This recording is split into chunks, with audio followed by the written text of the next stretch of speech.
In Europe, the outlook's a little bit mixed, and the European Central Bank is sending mixed messages as well.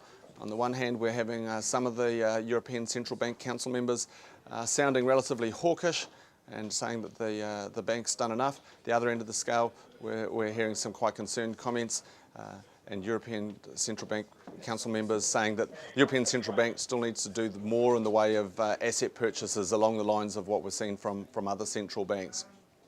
Supporting that more dovish end of the scale was some fairly weak industrial production data out of Europe, and it's this industrial production data that we're looking at around the world, in fact, to give us some signs of optimism for global growth.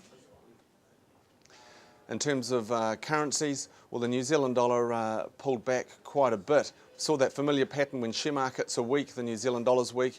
Share markets were weak in the States on the back of those concerns I've mentioned, and they're weak in Europe as well. So the New Zealand dollar traded in a wide range, but overall it was down, trading back below 60 cents US.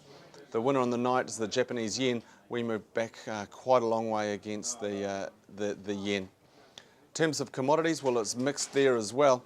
Seeing oil prices down slightly, still trading around $58 US per barrel, which is a long way off the lows that we touched earlier in the year, but it's certainly a long way off those highs of around $150 US that we saw last year.